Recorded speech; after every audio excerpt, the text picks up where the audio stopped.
Good afternoon, everybody, and welcome back to my channel. It's me, TD. We're back on your screens once again. Let me not try to pretend, you guys. Today I have actually plugged in my microphone and I've made sure that I'm recording at a time where there's literally no noise because my voice is gone. Like right now it's actually in recovery, but a lot has happened and I feel like just the first like a minute, give me a minute so I can explain what has been going on. So firstly, I got my period, and you already know when you have your period you can't really do much because it feels as if there's like a chainsaw cutting through your waist. So that's how I was feeling. That's the first thing. Then after I got my period, a friend of mine said that they have tickets to go watch the Springboks, so we went to go watch Springboks versus Argentina all the way in Mbombela, and it was such an amazing road trip. I've never been to Nailsburg before and it was such an experience being in the stadium, singing the national anthem. Everything was just so beautiful. I absolutely loved that, and I think in that crowd somewhere I caught a bug, and from Monday afternoon I started becoming sick because I remember I went to the gym on Monday, and when I came back I started feeling like my throat, it didn't eat no more. So basically I lost my voice, I think, for the last 2 days, and now it's slowly coming back. But not gonna lie, I can't be shouting, nor can I take too much of my lungs. I don't want to be talking for a long time, so I'm going to try to keep this video under 10 minutes. And as you guys already saw by the title of the video, we are going to be discussing the difference between shedding and breakage. I'll also be sharing a few tips on what you can do to actually retain some length whatsoever, because one of my subscribers said that her hair has reached that plateau, like it's stuck, it's stagnant, it's not moving, it's not growing, it's not doing anything. So we're going to try to jumpstart the hair a little bit and hope for the best. So without any further ado, let's get right into today's video. So I firstly want to show you the amount of shedding I received when I was detangling my hair. This is it. This is the amount I received. I think this is okay because I was in a protective hairstyling for about 2 months, so this makes sense to me. And then this is the amount of shedding I received from my blow dryer when I was blow drying my hair. So this makes me happy because I thought I would get the same amount of shedding when I was blow drying my hair, but clearly I think I detangled really well, and this is it. So when I was detangling, this is the amount of shed hairs I received, and when I blow dried my hair, this is the amount of hair I got from my blow dryer brush, because my blow dryer has a brush. So that's that. Then now I want us to discuss what is shedding, what is breakage. Shedding is when a piece of hair has lived, has grown its full cycle, and it falls out of your hair. Normally it would have a little white, small little white thing that almost looks like a little bulb that's attached to the root of the hair. That's how you know it's shedding, because it's coming straight from the root of your hair. It's coming straight from like the scalp, you get what I mean?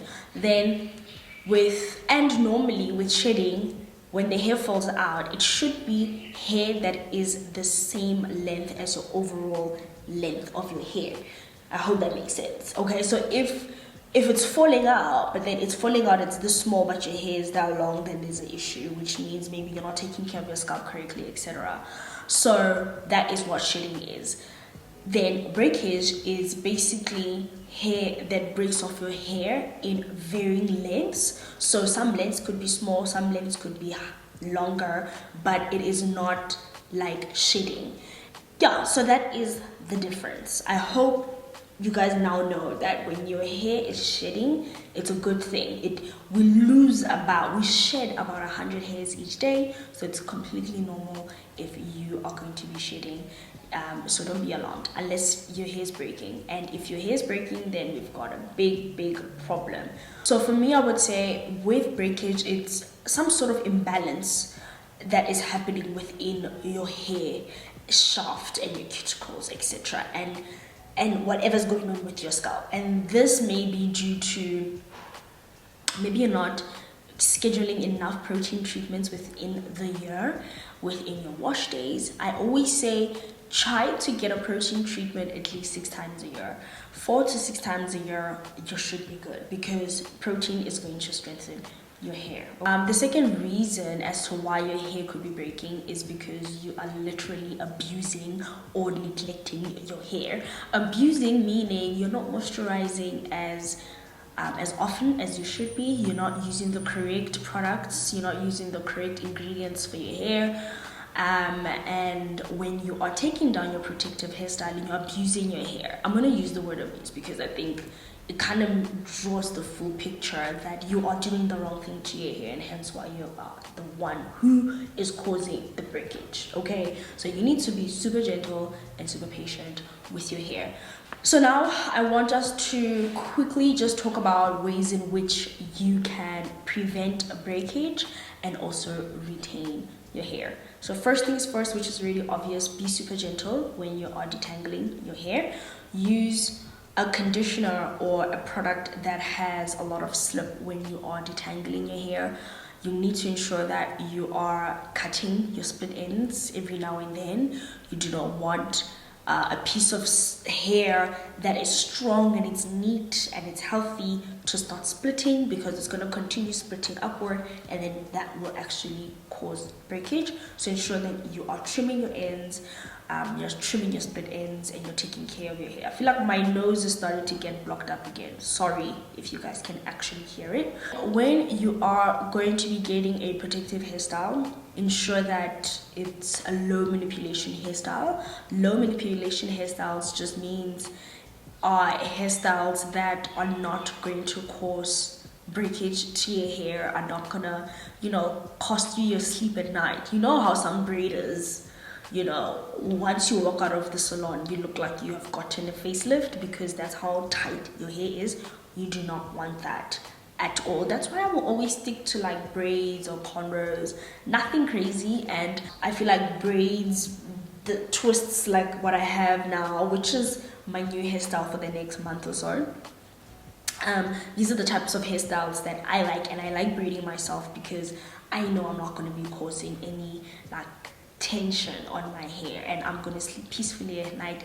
The same day I braid my hair, I'm going to be sleeping peacefully at night. And ensure that you know how porous your hair is, if you are low porosity or you're high porosity, and then work based on that. If you guys want to know what's the difference, I have lots of videos discussing that. I have low porosity hair, and I know what my hair likes, and I ensure that I use products that my hair likes.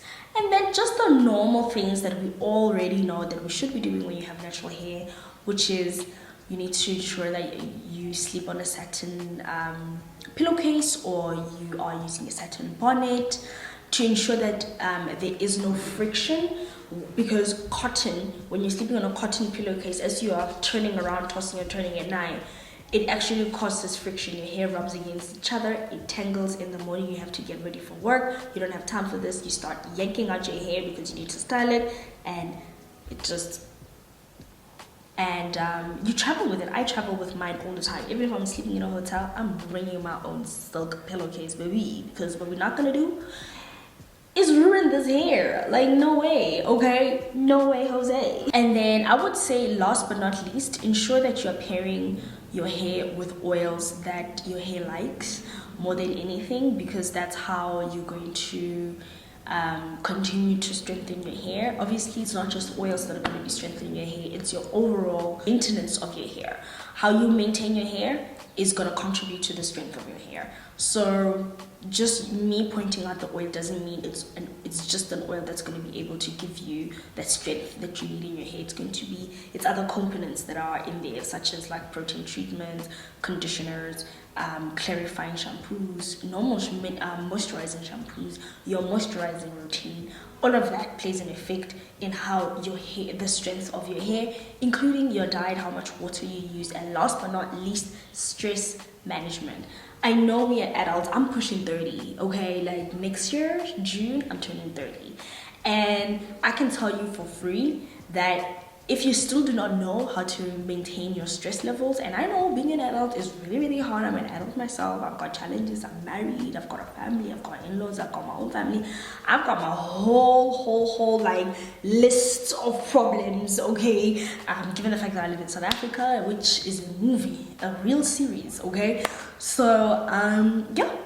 We've got a whole lot of things that we have to like balance out and try to figure out how we're going to manage our stress. So I understand. That's my point. Okay, I understand that it can be hard to manage your stress, but try to do things that keep you calm. For example, I'm sure you guys can see this poor leaf here is so dusty, but things like me cleaning my plants are things that calm me down. Going to the gym keeps me grounded. Going for walks, doing things I like, baking bread, all of those types of things ensure that, you know, I'm somehow controlling my stress. My lungs hurt. I think I have to end this video soon. I don't know how to explain it, but like my chest hurts because I think this is probably the most speaking I've done today. I try not to speak so that I can preserve my voice literally, and so that it can heal. So anyway, I last but not least want to say thank you guys so much for tuning in. I know the last few weeks I have not been as consistent. My apologies for that, but I am back.